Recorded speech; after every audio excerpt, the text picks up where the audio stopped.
Starting లోనే సముద్రం పైనుంచి వస్తున్న ఒక పెద్ద తుఫాన్ ని చూపిస్తారు. ఈ తుఫాన్ వల్ల వర్షం పడదు, మొత్తం ప్లాస్టిక్ సముద్రం నుంచి సిటీ పైన వచ్చి పడిపోతుంది. ఇది ఎంత తీవ్రంగా ఉంటుందంటే సిటీ మొత్తం ట్రాఫిక్ జామ్ అయిపోతుంది. బయటికి వెళ్తే ఏది పైన పడుతుందో అని అందరూ భయపడుతూ ఉంటారు. ఈ ట్రాఫిక్ లో మనకి కార్ లో వెళ్తున్న బార్బరా ఇంకా తన కూతురు కనిపిస్తారు. ఈ సంఘటన చూసి వెంటనే బార్బరా తన మాజీ మొగుడు బార్క్లీకి కాల్ చేస్తుంది. బార్క్లీ ఉన్న దగ్గర కూడా ఇలాగే జరగడంతో వెంటనే వాళ్ళని వెనక్కి వచ్చేయమంటాడు. అలా బార్బరా వాళ్ళు వెనక్కి వస్తూ ఉంటే ట్రాఫిక్ మధ్యలో ఇరుక్కుపోతారు. అప్పుడే బార్బరా తన కూతురుతో అంటుంది, నువ్వు వెళ్లాల్సిన ప్లేస్ దగ్గరలోనే ఉంది, కార్ దిగి వెనక్కి తిరిగి చూడకుండా పరిగెత్తు అంటుంది. అలా తన కూతురు కార్ దిగి అక్కడ నుంచి ముందుకు వెళ్తూ ఉంటుంది. అక్కడే బార్క్లీ కూడా ఉంటారు. అంటే వాళ్ళు ఉన్న ప్లేస్ కి దగ్గరలోనే తను ఉంటాడు. తను కూడా తన కూతురు దగ్గరికి వచ్చి పైనుంచి ఒక యాంక్లేర్ తన మీద పడబోతూ ఉంటే బార్క్లీ తన కూతుర్ని కాపాడతాడు. అప్పుడే బార్బరా కూడా అక్కడికి వస్తుంది. ముగ్గురు కలిసి పక్కన ఉన్న బిల్డింగ్ లోపలికి వెళ్లిపోతారు. ఈ సంఘటన గురించి మొత్తం ప్రపంచం మారుమోగిపోతూ ఉంటుంది. కానీ దీన్ని ఎలా ఆపాలో ప్రభుత్వానికి గాని ఆర్మీకి గాని అస్సలు అర్థం కాదు. సముద్రం లోపల నుంచి ఆ చెత్తతో పాటు లోపల అడుగున మునిగిపోయి ఉన్న టైటానిక్ కూడా వచ్చే సిటీ మీద పడిపోయి ఉంటుంది. చివరికి అది చేరాల్సిన గమ్యం న్యూయార్క్ కి చేరిపోయిందనమాట. ఇన్ని సంవత్సరాల తర్వాత ఈ సంఘటన మొత్తం జరగడానికి ముందు కొంతమంది చేపలు పట్టే వాళ్ళు సముద్రంలో చేపలు పట్టడానికి వెళ్ళినప్పుడు వాళ్ళ వలలో చేపలతో పాటు ఒక వింత క్రీచర్ కూడా పడి ఉంటుంది. అది చూడ్డానికి భయంకరంగా ఉంటుంది. తర్వాత ఇంట్లో ఉన్న బార్క్లీకి కాల్ వస్తుంది. బార్క్లీ కాల్ లిఫ్ట్ చేయగానే తనకి ఆర్మీ వాళ్ళు చెప్తారు, సముద్రంలో ఆయిల్ లీక్ అయింది, దాన్ని వెంటనే క్లీన్ చేయాలి అని. ఇప్పుడు బార్క్లీ ఆర్మీ వాళ్ళతో కలిసి సముద్రంలో ఆయిల్ క్లీన్ చేయడం కోసం బయలుదేరతాడు. అలా బయలుదేరడానికి ముందు తన కూతురు గర్భిణి తన మొదటి భార్య దగ్గర సేఫ్ గా దిగబెట్టి అక్కడ నుంచి తను ఇంకా తన టీమ్మేట్ యానా ఇద్దరు కలిసి ఆర్మీతో బయలుదేరతారు. ఆర్మీ వాళ్ళు వీళ్ళని ఒక సీక్రెట్ ప్లేస్ కి తీసుకువెళ్తారు. ఇక్కడే ఇంతకు ముందు చేపలు పట్టే వాళ్ళకి దొరికిన ఆ వింత క్రీచర్ కూడా ఉంటుంది. కాకపోతే ఆ చేపలు పట్టే వాళ్ళు ఈ వింత క్రీచర్ ని చంపేసి ఉంటారు. దాని డెడ్ బాడీని చెక్ చేయడం కోసం బర్క్లీని పిలిచి ఉంటారు.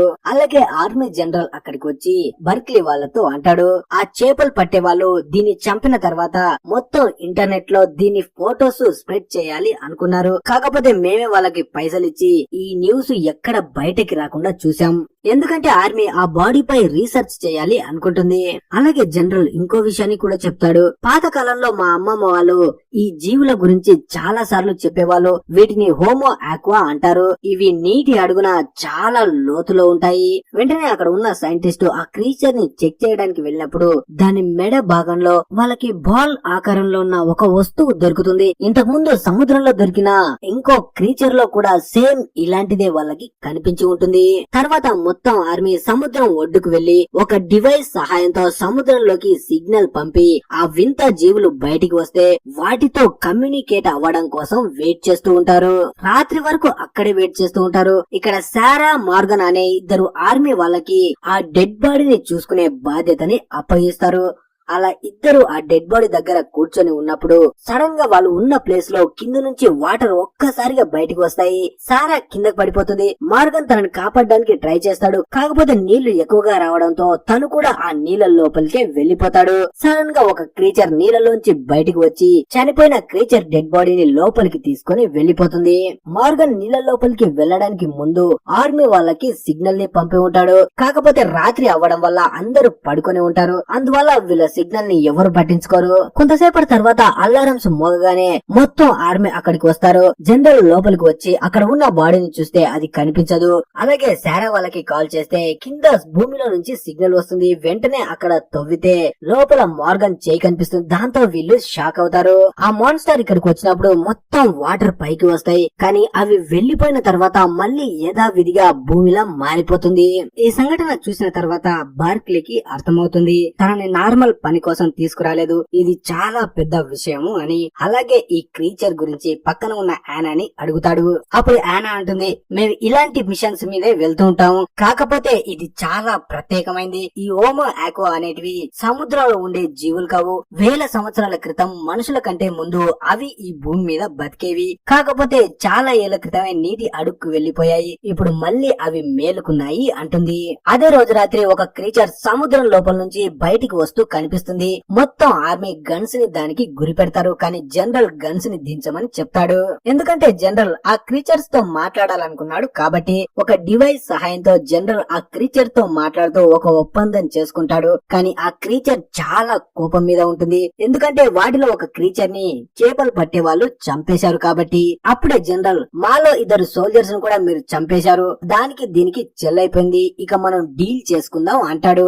ఆ అగ్రిమెంట్ తర్వాత కూడా క్రీచర్ జనరల్ తో అంటుంది, మా వాళ్ళు దాక్కొని బతికి అలసిపోయారు, మేం కూడా ఈ ప్రపంచం మీదికి రావాలనుకుంటున్నాం. ఈ విషయాన్ని మొత్తం న్యూస్ వాళ్ళు మొత్తం ప్రపంచంలో టెలికాస్ట్ చేస్తూ ఉంటారు. ఈ వింత క్రీచర్స్ ని మొట్టమొదటిసారి జనం కూడా చూస్తారు. నిజానికి ఆ క్రీచర్స్ చెప్పాలనుకుంటుంది ఏంటంటే, మేమేం ఈ మనుషుల కంటే ముందు ఈ భూమి మాకే సొంతం, తిరిగి మళ్ళీ ఈ భూమిని మాకిచ్చేయండి అంటాయి. అలాగే వీళ్ళు మాట్లాడేది మొత్తం ఆఫీసర్స్ కూడా వినాలి కాబట్టి వాళ్ళ గురించి మాట్లాడడం కోసం లండన్ లో స్పెషల్ గా వాటర్ వే బ్రిడ్జ్ ని ఏర్పాటు చేసి మొత్తం మనుషులు ఆ క్రీచర్స్ ఒకేసారి మాట్లాడుకునేటట్టు స్టేజ్ ని ఏర్పాటు చేస్తారు. అలా అందరు మనుషులు ఆ మీటింగ్ కోసం రెడీ అవుతారు. అప్పుడే కేట్ వాటర్ వే ని స్టార్ట్ చేయమని చెప్తుంది. అలా వాటర్ బ్రిడ్జ్ లోంచి వాటర్ రాగానే అక్కడికి చాలా క్రీచర్స్ ఆ బ్రిడ్జ్ లోపల నుంచి వస్తాయి. హోమో ఆక్వాతో పాటు ఇంకా 3 విచిత్రమైన జీవులు కూడా అక్కడికి వస్తాయి. ఒక చేప అయితే భయంకరమైన ఆకారంలో ఉంటుంది, ఇంకా మనిషిలా కనిపించే ఒక వింత జీవి కూడా అక్కడికి వస్తుంది. తన పేరు సాల్ట్. సాల్ట్ కొంతసేపట్లోనే మనుషుల భాషను కూడా నేర్చుకుంటుంది. అలా సాల్ట్ లోపలికి రాగానే తను చెప్పాలనుకున్న విషయాన్ని చెప్పేస్తుంది. కొన్ని రోజుల క్రితం మా పిల్లలు పుట్టబోతున్నారు అనగా సముద్రంలో వెళ్తున్న షిప్ లో నుంచి ఆయిల్ లీక్ అయ్యి మా పిల్లలు పుట్టక ముందే చనిపోయారు.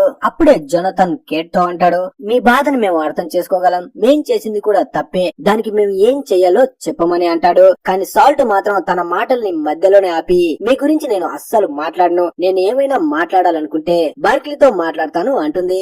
నిజానికి తను చనిపోయిన హోమో ఆక్వా పట్ల తను ఒక్కడే మర్యాదగా ఉన్నాడు, అందుకే నేను తనతోనే మాట్లాడతాను అంటుంది. దాంతో ప్రెసిడెంట్ కూడా సాల్ట్ ని పక్కకు తీసుకువెళ్లి తను నిన్నే ఎందుకు అంబాసిడర్ గా కోరుకుంటుందని ఎంక్వైరీ చేస్తుంది. కాకపోతే మనోడికేం తెలుసు, నాకేం తెలీదురా బాబు, నేనేదో నా జీవితాన్ని గడుపుతున్నాను, ఈ క్రీచర్స్ కి నాకు ఎలాంటి సంబంధం లేదు అంటాడు. అప్పుడే ప్రెసిడెంట్ కూడా అంబాసిడర్ గా ఉండడానికి పూర్తిగా నేను సిద్ధం చేస్తాను అంటుంది. తర్వాత అందరూ బర్క్లీని ఒక హోటల్ కి తీసుకువెళ్తారు. అక్కడ మొత్తం ఫుల్ సెక్యూరిటీ ఉంటుంది. అలాగే అక్కడ ఉన్న రూమ్ లో తన కూతురు ఇంకా తన ఎక్స్ వైఫ్ కూడా ఉంటారు. అలాగే ఆ క్రీచర్స్ తో తనే మాట్లాడబోతున్నాడని తెలుసుకుని తన వైఫ్ కూడా ఆశ్చర్యపోతుంది. తర్వాత ఇక్కడ కేట్ ఆలోచిస్తూ ఉంటుంది, ఒకవేళ చర్చలు గాన విఫలమైతే ఒక యుద్ధమే వస్తుంది, ఆ యుద్ధం వస్తే ఏం చేయాలని ఆలోచిస్తూ ఉంటుంది. తర్వాత రోజు మీటింగ్ స్టార్ట్ అవుతుంది. మీటింగ్ లో మాట్లాడుతూ ఉన్నప్పుడు సాల్ట్ అంటుంది, మీరు సముద్రాన్ని దూరం నుంచి చూస్తూ అందంగా ఉందనుకుంటున్నారు, వెంటనే ఒక గ్లాస్ వాటర్ ని తెప్పించండి అంటుంది. అక్కడ ఉన్న వాళ్ళు వెళ్లి గ్లాస్ వాటర్ ని తీసుకువచ్చి బర్క్లీకి ఇస్తారు. అప్పుడు బర్క్లీ వాటర్ ని సాల్ట్ కి ఇవ్వబోతే సాల్ట్ అంటుంది, ఇది నా కోసం కాదు, నీ కోసమే తీసుకువచ్చాను, వీటిని ఒక్కసారి చూడు, సముద్రాన్ని మీరు ఎలా చేశారో తెలుస్తుంది అంటుంది. అప్పుడే స్క్రీన్ మీద కేట్ తను చెప్పాలనుకున్న మాటల్ని బర్క్లీ ముందు ఉన్న డిస్ప్లే మీద టైప్ చేస్తుంది. అది చూసి బర్క్లీ మాట్లాడబోతూ ఉంటే సాల్ట్ తనని మధ్యలోనే ఆపి, నువ్వు మాట్లాడింది చాలు, నేను చెప్పేది మాత్రమే నువ్వు విను అంటుంది. అప్పుడే బర్క్లీ కేట్ చెప్పింది కాకుండా తన మనసులో ఉన్న విషయాన్ని చెప్తాడు. ఈ మనుషులు మొత్తాన్ని నాశనం చేశారు, సముద్రం ఒక్కటే కాదు, ఇప్పుడు మా తప్పుని మేము తెలుసుకున్నాం, దాన్ని సర్దిద్దుకోవాలనుకుంటున్నాం అంటాడు. దానికి సాల్ట్, నువ్వు నాకు చాలా నచ్చావు అంటుంది. అదే రోజు రాత్రి హోటల్ రూమ్ లో బర్క్లీ ఉన్నప్పుడు తన కూతురు తనని చూడ్డానికి వస్తుంది. తనకి నిద్ర రావడం లేదని బర్క్లీకి అర్థమవుతుంది. నిజానికి తన కూతురు బర్క్లీ గురించి ఆలోచిస్తూ ఉంటుంది. అప్పుడే బర్క్లీ, నీకు ఈ హోటల్ రూమ్ పడట్లేదనుకుంటా, నిన్ను రేపే ఇంటికి పంపిస్తాను అంటాడు. కానీ తన కూతురు మాత్రం, నేను మా నాన్నతో ఉంటేనే హ్యాపీగా ఉంటానని తనని హక్ చేసుకుంటుంది. తర్వాత రోజు 3వ మీటింగ్ స్టార్ట్ అవుతుంది. బర్క్లీ మాట్లాడుతూ, ప్రపంచంలో ఉన్న అన్ని దేశాలతో మేం మాట్లాడాం, అందరూ కలిసి సముద్రాన్ని క్లీన్ చేయడం గురించి ఆలోచిస్తున్నారు, పెద్ద పెద్ద సైంటిస్టులు కూడా అంతా చెక్ చేశారు. ఇప్పుడు మేము సముద్రాన్ని క్లీన్ చేయాలంటే 40 సంవత్సరాలలో 50% మాత్రమే క్లీన్ చేయగలం అంటాడు. అది వినగానే సాల్ట్ కి ఇంకా కోపం వస్తుంది. మీరు 50% క్లీన్ చేయడానికి 40 సంవత్సరాలు తీసుకుంటే అప్పటి వరకు మా వాళ్ళు చస్తూ ఉండాలా? మా వాళ్ళు ఆవేశంలో ఉన్నారు, మీరు 50 సంవత్సరాలు క్లీన్ చేస్తూ ఉండలేరు కదా, ఇంకా పొల్యూషన్ చేస్తూనే ఉంటారు, మా వాళ్ళు కింద చస్తున్నారు. సాల్ట్ మాట్లాడుతున్న మాటల్ని వింటుంటే బార్క్లీకి కూడా నిజమే అనిపిస్తుంది. మనుషులు వాళ్ళ గురించి ఆలోచిస్తున్నారు, సముద్రంలో ఉండే జీవుల గురించి ఆలోచించడం లేదు. అందుకని వాళ్ళ వరకు వస్తేనే ఇబ్బంది ఫీల్ అవుతున్నారు అని సారీ చెప్పడం తప్ప తన దగ్గర ఏదీ లేదన్నట్టు చూస్తాడు. అలాగే ఇంకో విషయాన్ని కూడా చెప్తాడు. మన రెండు జాతులు కలిసి ఈ మిషన్ మీద వర్క్ చేస్తే ఇంకా తొందరగానే సముద్రాన్ని క్లీన్ చేయొచ్చు అంటాడు. అప్పుడు సాల్ట్ కూడా మా వాళ్ళు హెల్ప్ చేస్తే పని తొందరగా అవుతుంది అంటుంది. అలా వీళ్ళు మాట్లాడుకుంటూ ఉన్నప్పుడే సముద్రంలో మార్పులు రావడం స్టార్ట్ అవుతాయి. అంటే ప్రపంచంలో ఉన్న అన్ని దేశాల్లో ఒకేసారి తుఫాన్ స్టార్ట్ అవుతుంది. ఆ తుఫాన్ లో సముద్రంలోకి మనుషులు పాడేసిన చెత్త మొత్తం వచ్చి సిటీల మీద పడిపోతుంది. అంటే మనం స్టార్టింగ్ లో చూసాం కదా ఇదే సీన్. ప్రపంచం మొత్తాన్ని చెత్తతో నింపిన తర్వాత కూడా బర్క్లీ ఇంకా మీటింగ్ లోనే ఉంటాడు. అప్పుడే సాల్ట్ ఇంత చెత్తని తీసుకొచ్చి మనుషుల మీద పడేసిన తర్వాత కూడా తన కోపం చల్లారదు. మా కోపం తగ్గాలంటే, మేము మీతో మంచిగా ఉండాలంటే మాకు 3 కండిషన్స్ ఉన్నాయి. వాటిని ఫాలో అయితే మా అంతటా మేము సముద్రంలోకి వెళ్లిపోతాం అంటుంది. మొదటి కండిషన్, సముద్రంలోకి ఎలాంటి పొల్యూషన్ రాకూడదు. అంటే మీ షిప్పులు నడపడం ఆపేయండి. ఇక రెండోది, సముద్రానికి భూమికి మధ్య ఒక బోర్డర్ ని ఏర్పాటు చేయండి. మీరు ఎట్టి పరిస్థితుల్లోనూ సముద్రంలోకి రాకూడదు. మనుషులు భూమి మీద ఉండడానికి పుట్టారు. మీరు భూమి మీదే ఉండాలి. కావాలంటే ఆకాశంలో వెళ్లిపోండి, మాకెలాంటి ఫరక్ పడదు, కానీ సముద్రంలోకి రాకూడదు. ఆ మాట వినగానే అక్కడ ఉన్న అన్ని దేశాల వాళ్ళు అరవడం స్టార్ట్ చేస్తారు. ఎందుకంటే ఇలా చేస్తే దేశాల మధ్య సంబంధాలు తెగిపోతాయని. అప్పుడే సాల్ట్ అక్కడ ఉన్న అందరూ గట్టి గట్టిగా అరవడం చూసి తనకి తానుగా షేప్ మార్చుకొని మగాడిలా మారి గట్టిగా అరుస్తుంది. దాంతో భయపడి అందరూ కూల్ అవుతారు. అప్పుడే మళ్ళీ సాల్ట్ నార్మల్ గా మారి వాళ్ళతో అంటుంది. ఇక మూడో కండిషన్ ఏంటంటే, మనుషులకి హోమో ఆక్వాకి మధ్య మంచి సంబంధాలు ఉండాలి. అందుకే మనం మళ్ళీ మీటింగ్ పెట్టుకోవాలి, అది కూడా సముద్రం లోపల అని. సముద్రానికి సంబంధించిన కొన్ని కోఆర్డినేట్స్ ని వాళ్ళకి పంపించి నెక్స్ట్ మీటింగ్ ఇక్కడ జరగాలి అంటుంది. తను వచ్చిన కోఆర్డినేట్స్ ప్రకారం బర్క్లీ సాల్ట్ తో మాట్లాడడానికి 5 కిలోమీటర్ లోతులో ఉన్న సాల్ట్ ఇంటి దగ్గరికి వెళ్లాల్సి ఉంటుంది. ఇప్పుడు ఆలోచించాల్సింది ఏంటంటే, అంత లోపలికి మనిషి వెళ్లడం చాలా కష్టం. 5 కిలోమీటర్ల కింద వాటర్ ప్రెషర్ ఎక్కువగా ఉంటుంది. అక్కడికి వెళ్తే ప్రాణాలకే ప్రమాదం. అంత లోపలికి వెళ్లడానికి ఏ సబ్మెరైన్ కూడా రెడీ అవ్వలేదు. ఇక ప్రాణాలు అరచేతుల్లో పెట్టుకొని కిందకి వెళ్లాల్సిందే అని ఒక పాట్ లాంటిది ఏర్పాటు చేసి బర్క్లీ తనతో పాటు ఇంకా కొంతమంది కలిసి కింద మీటింగ్ కోసం బయలుదేరతారు. వాళ్ళు వెళ్లడానికే చాలా గంటలు పడుతుంది. లోపలికి వెళ్తున్నప్పుడు వీళ్ళందరూ మాట్లాడుకుంటూ ఉంటారు, మనం ప్రాణాలతో బతికి బయటికి వస్తామా లేమో అని. కానీ బర్క్లీ మాత్రం వాళ్ళందరికీ ధైర్యం చెప్తాడు. తన లోపల కూడా భయం ఉంటుంది, కాకపోతే ఆ భయాన్ని బయటికి రానివ్వకుండా అందరికి ధైర్యం చెప్తాడు. చాలా సేపటి తర్వాత వాళ్ళు వచ్చిన సబ్మెరైన్ ఆగినట్టు బర్క్లీకి అనిపిస్తుంది. వెంటనే టీం కి సిగ్నల్ పంపడానికి ట్రై చేస్తాడు, కానీ టీం వాళ్ళు రెస్పాండ్ అవ్వరు. ఏం జరిగిందని వీళ్ళు ఆలోచిస్తూ ఉన్నప్పుడే సడన్ గా వీళ్ళు ఉన్న సబ్మెరైన్ స్పీడ్ గా మూవ్ అవుతుంది. పైన ఉన్న వాళ్ళు షాక్ లో ఉంటారు, అసలు ఇంత స్పీడ్ గా ఎందుకు వెళ్తుంది అని. అలా కొంతసేపటికి సడన్ గా సబ్మెరైన్ ఆగిపోతుంది. దాంతో లోపల ఉన్న వాళ్ళు షాక్ లో ఉంటారు. ఇప్పుడు వాటర్ ప్రెషర్ చాలా ఎక్కువగా ఉంటుంది. సడన్ గా ఇంత స్లో అవ్వదు కదా, ఎందుకు అయిందని ఆశ్చర్యంలో చూస్తూ ఉంటారు. అప్పుడే సడన్ గా లైట్స్ ఆఫ్ అవుతాయి. వీళ్ళందరూ మాస్కులు పెట్టుకుంటారు, ఎందుకంటే లోపలికి వచ్చారు కదా, ఆక్సిజన్ అందదు అని. సడన్ గా డోర్ కూడా ఓపెన్ అవుతుంది, కానీ లోపలికి వాటర్ రావు. వీళ్ళందరూ ఆశ్చర్యంలో ఉంటారు. వెంటనే వీళ్ళు సబ్మెరైన్ నుంచి బయటికి రాగానే బయట అస్సలు వాటర్ ఉండవు. భూమి మీద ఎలా ఉంటుందో అలాగే ఇక్కడ కూడా ఉంటుంది. పైకి చూస్తే వీళ్ళందరూ ఒక గుహ లోపలికి వచ్చి ఉంటారు. అప్పుడే వాళ్ళ ముందుకి సాల్ట్ వస్తుంది. తను వాళ్ళతో అంటుంది, ఇక్కడికి మొదటిసారిగా వచ్చిన మనుషులు మీరే. ఇక్కడ మనుషులకి కంఫర్ట్ ఉండడం కోసమే మేము తయారు చేసాం, ఎందుకంటే మీటింగ్ పెట్టుకోవాలి కదా అని వాళ్ళని లోపలికి తీసుకొని వెళ్తుంది. లోపల హోమో ఆక్వా జాతికి సంబంధించిన వాళ్ళు అందరూ మీటింగ్ కోసం రెడీగా ఉంటారు. వీళ్ళందరూ భూమిని ఉంచాలా తుంచాలా అని మీటింగ్ కి రెడీగా ఉంటారు. అదే రోజు రాత్రి కేట్ కి వాళ్ళ టీం మెంబర్ నుంచి కాల్ వస్తుంది. ఆ ఫోన్ మాట్లాడుతున్నప్పుడే తనకి తెలుస్తుంది చాలా దేశాల వాళ్ళు ఈ చర్చలకి వ్యతిరేకంగా ఉన్నారు అని. అలా కేట్ మాట్లాడుతూ ఉన్నప్పుడే ఒక స్నైపర్ తన హెడ్ కి షూట్ చేస్తాడు, కానీ తన బాయ్ ఫ్రెండ్ వెనక నుంచి వచ్చి కేట్ ని కాపాడి తన ప్రాణాలని ఇస్తాడు.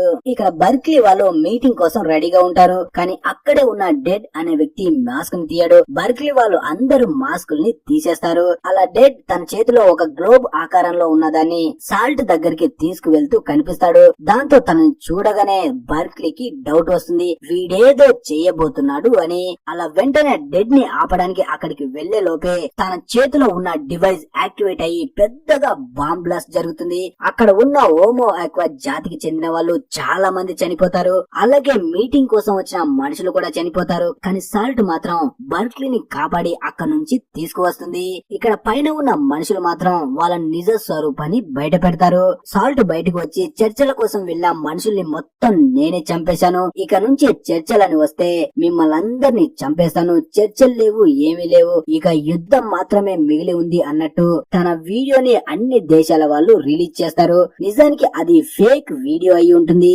నిజానికి గవర్నమెంట్ మనుషులకి హోమో ఆక్వాస్ కి మధ్య యుద్ధం రావాలని ఈ ఫేక్ వీడియోని ప్రచారం చేస్తుంది. తర్వాత సాల్ట్ బర్క్లీని కాపాడి పైకి తీసుకువస్తుంది. అప్పుడే బర్క్లీ కోసం హెలికాప్టర్ అక్కడికి వచ్చి తనని కాపాడి ప్రెసిడెంట్ కేట్ దగ్గరికి తీసుకువస్తారు. అప్పుడే బర్క్లీ జరిగింది మొత్తం చెప్తాడు. ఆ డెడ్ అనే వ్యక్తి నాతో పాటు వచ్చాడు, వాడే ఇదంతా చేశాడు అని. కేట్ ఇదంతా అర్థం చేసుకుంటుంది. కాకపోతే సాల్ట్ ని మనుషుల ముందు విచారించాలి కాబట్టి తనని ఒక బాక్స్ లో బంధిస్తారు.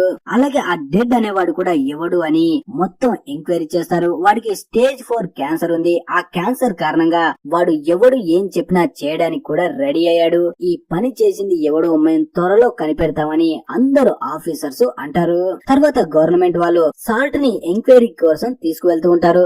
నిజానికి ఎంక్వైరీ ఒక్కటే కాదు, తన మీద ప్రయోగాలు చేయాలనుకుంటారు. ఈ విషయం బర్క్లీకి తెలిసి ఎలాగైనా సాల్ట్ ను తప్పించాలని ఆ బాక్స్ కి సంబంధించిన కీస్ ని తను దొంగిలించి ఆ బాక్స్ సముద్రంలో పడేలా చేస్తాడు. దాంతో సముద్రంలో బాక్స్ పడగానే సాల్ట్ తప్పించుకుంటుంది. అలాగే బర్క్లీ కూడా వెళ్లి సముద్రంలోకి దూకుతాడు. వెంటనే సాల్ట్ తనని కాపాడి లోపలికి తీసుకువెళ్తుంది.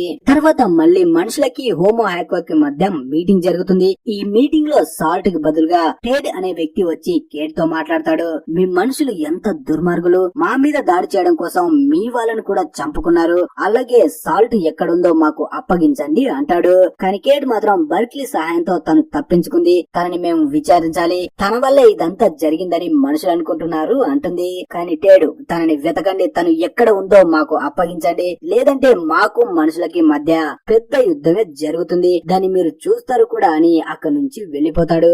తర్వాత మొత్తం ఆర్మీ బర్క్లీ వాళ్ళని వెతుకుతూ ఉంటారు. ఇక్కడ బర్క్లీ ఇంకా సాల్ట్ ఒక సీక్రెట్ ప్లేస్ లోకి వస్తారు. అప్పుడే సాల్ట్ బర్క్లీతో అంటుంది, నువ్వు నీ ప్రాణాన్ని ప్రాణంగా పెట్టి నన్నెందుకు కాపాడావు అని. అలా మాట్లాడుకుంటూనే ఇద్దరు కిస్ చేసుకుంటారు. అంటే ఇద్దరు ఇప్పుడు ఇష్టపడుతున్నారన్నమాట. కొంతసేపటి తర్వాత బర్క్లీ సాల్ట్ తో అంటాడు, నువ్వు తిరిగి మీ వాళ్ళ దగ్గరికి వెళ్లిపోవాలి అని. కానీ సాల్ట్ మాత్రం మా వాళ్ళు ఇప్పుడు నన్ను శత్రువులా చూస్తున్నారు, నేను అక్కడికి వెళ్తే మా వాళ్ళే నన్ను చంపేస్తారు, అందుకే నేను అక్కడికి వెళ్ళలేను అంటుంది. దాంతో బర్క్లీ నిర్ణయం తీసుకుంటాడు, ఈ ప్లేస్ ని వదిలేసి వాళ్ళు సేఫ్ ప్లేస్ కి వెళ్లిపోవాలి అని. అక్కడ ఉన్న కుర్రాడి దగ్గర ఫోన్ ని దొంగిలించి తన ఎక్స్ వైఫ్ కి బర్క్లీ కాల్ చేస్తాడు. తను ఒక్కతే ఇప్పుడు వాళ్ళకి హెల్ప్ చేయగలదు అని. అలా బార్బరాకి కాల్ చేయగానే బార్బరా తనకి హెల్ప్ చేయకుండా గవర్నమెంట్ కి కాల్ ని కనెక్ట్ చేస్తుంది. దాంతో తను మాట్లాడేది మొత్తం గవర్నమెంట్ వాళ్ళు కూడా వింటారు. బార్బరా తనని నమ్మించి తనకి హెల్ప్ చేస్తానని చెప్తుంది. బార్బరాని నమ్మి కొంతసేపటి తర్వాత బర్క్లీ సాల్ట్ ని తీసుకుని బార్బరా దగ్గరికి రాగానే అక్కడ ఉన్న మొత్తం పోలీసులు వీళ్ళని చుట్టుముట్టేస్తారు. అదే టైంలో కేట్ కి కాల్ వస్తుంది. ఇంతకు ముందు సాల్ట్ కి సంబంధించిన వీడియో వైరల్ అయింది కదా, అది ఫేక్ అని. దాంతో తన టీం కి చెప్తుంది, మీరందరూ వెనక్కి వచ్చేయండి అని. కానీ అక్కడ ఉన్న బ్రిటిష్ జనరల్ మాత్రం తన మాట వినకుండా సాల్ట్ ని చంపాలి అనుకుంటాడు. అప్పుడే కేట్ తన టీం కి చెప్తుంది, మీరు సాల్ట్ ని కాకుండా బ్రిటిష్ ఆర్మీకి గన్స్ గురిపెట్టండి అని. అదే టైంలో సాల్ట్ గట్టిగా అరుస్తుంది. ఆ అరుపుకి అక్కడ ఉన్న వాళ్ళ చెవులు మారిమోగిపోతాయి. దాంతో సాల్ట్ అక్కడ నుంచి వాటర్ లోకి దూకి తప్పించుకుంటుంది. అదే రోజు రాత్రి టేడ్ వాళ్ళు బయటికి వచ్చి ఒక వింత సౌండ్ చేస్తారు. ఆ సౌండ్ వినగానే ఇంటి లోపల ఉన్న మొత్తం డాగ్స్ సముద్రం దగ్గరికి వస్తాయి. అప్పుడే వల వేసి ఆ డాగ్స్ ను మొత్తం పట్టుకుని హోమో ఆక్వా వాళ్ళు లోపలికి తీసుకువెళ్తారు. తర్వాత రోజు మీటింగ్ జరిగినప్పుడు ఆ డాగ్స్ గురించి టేడ్ ని అడిగితే, మేము వాటిని తినేసాం, మీరు సముద్రంలోకి వచ్చి చేపలు ఎలా పట్టుకొని తింటారో మేము అలాగే మీ డాగ్స్ ని తినేసాం అంటాడు.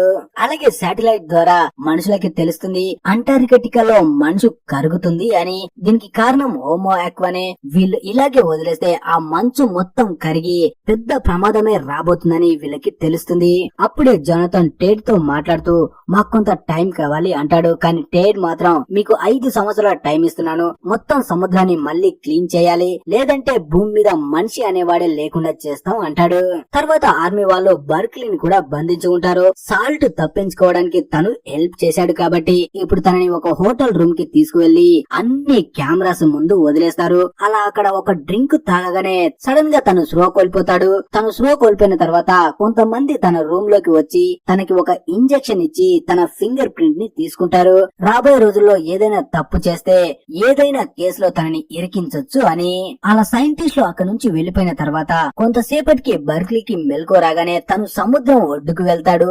అక్కడికి వెళ్తే సాల్ట్ తనని కలుస్తుంది అని. అలా మార్నింగ్ సాల్ట్ తనని కలవడానికి వస్తుంది. అలాగే బర్క్లీతో అంటుంది మనుషులు టేడ్ దగ్గర ఇంకో అగ్రిమెంట్ ని చేసుకోండి, లేదంటే మొత్తం మనిషి జాతి లేకుండా టేడ్ చేసేస్తాడు అంటుంది. ఇలా చేస్తేనే మనుషులు బతుకుతారు అని. అక్కడ నుంచి వెళ్లడానికి ముందు బర్క్లీని కిస్ చేస్తుంది. తర్వాత బర్క్లీ కేట్ వాళ్ళ దగ్గరికి వచ్చి జరిగింది మొత్తం చెప్పి మళ్ళీ మీటింగ్ కోసం టేడ్ ని రమ్మని మెసేజ్ పంపుతారు. కానీ ఎన్ని రోజులైనా అక్కడ నుంచి సమాధానం ఉండదు. తర్వాత కొన్ని రోజులకి సముద్రం పైకి హోమో ఆక్వాకి సంబంధించిన డెడ్ బాడీస్ వస్తాయి. ఇవి 1, 2 కాదు, కొన్ని వేలలో ఉంటాయి. మనుషులు వెంటనే ఆ డెడ్ బాడీస్ ని తీసుకువెళ్లి టెస్ట్ చేస్తే ఇవి చనిపోయింది ఒక వైరస్ వల్ల అని తెలుస్తుంది. అంటే సముద్రంలో ఉన్న ఏ జీవికి ఏమీ అవ్వలేదు, కేవలం హోమో ఆక్వాస్ మాత్రమే చనిపోయాయి. అంటే మనిషి సృష్టించిన ఏదో వైరస్ వల్లే ఇది జరిగింది అనుకుంటుంది కేట్. అలా జరిగిన కొన్ని రోజుల తర్వాత సముద్రంలోంచి సిగ్నల్ వస్తుంది మనుషులకి. వెంటనే కేట్ టీం బర్క్లీ దగ్గరికి వచ్చి హోమో ఆక్వా వాళ్ళు మళ్ళీ మీటింగ్ కి రాబోతున్నారు, ఈ మీటింగ్ కి సాల్ట్ కూడా వస్తుంది అని చెప్తుంది. సాల్ట్ పేరు వినగానే బర్క్లీ హ్యాపీగా తనతో మాట్లాడడానికి వెళ్తాడు. అలా మీటింగ్ స్టార్ట్ అవుతుంది. అప్పుడే సాల్ట్ అంటుంది మాలో 10% మాత్రమే మిగిలారు, అందరూ చనిపోయారు, అందుకే ఈ యుద్ధాన్ని ఇంతటితో ఆపేస్తున్నాం. మేము శాంతిని కోరుకుంటున్నాం. మనుషులు ఏదైతే దుర్మార్గాలు చేస్తున్నారో దానికి సముద్రమే సమాధానం చెప్తుంది, మమ్మల్ని వదిలేయండి అంటుంది. కానీ కేట్ మాత్రం వాళ్ళకి అవకాశం ఇవ్వాలనుకుంటుంది. మీరు కూడా ఇక్కడే ప్రశాంతంగా ఉండండి, మనుషుల వల్ల మీకు ఎలాంటి హాని జరగదని చెప్తుంది. అలాగే మా వాళ్ళు అనుకున్న చాలా మంది మా కళ్ళ ముందే చనిపోయారు. మేము మనుషులంతా నీచులం అయితే కాము, బతకాలి అనుకున్న వాళ్ళని చంపలేము, అందుకే బతికున్న మా వాళ్ళు మీతో యుద్ధానికి భయపడుతున్నారు, అందుకే యుద్ధాన్ని ఆపేస్తున్నామని. అక్కడ నుంచి సాల్ట్ వెళ్లిపోతుంది. సాల్ట్ వెళ్లిపోగానే మీటింగ్ కోసం ఏర్పాటు చేసిన ఆ బ్రిడ్జి గ్లాస్ పగిలిపోవడం స్టార్ట్ అవుతుంది. దాంతో అందరూ అక్కడ నుంచి పారిపోతారు. ఆ నీళ్లు తన మీదికి వస్తున్నాయని బర్క్లీకి తెలియగానే తన చావబోతున్నానని సంతోషంగా ఉంటాడు. కానీ యానా వచ్చి తనని కాపాడి తీసుకువెళ్తుంది.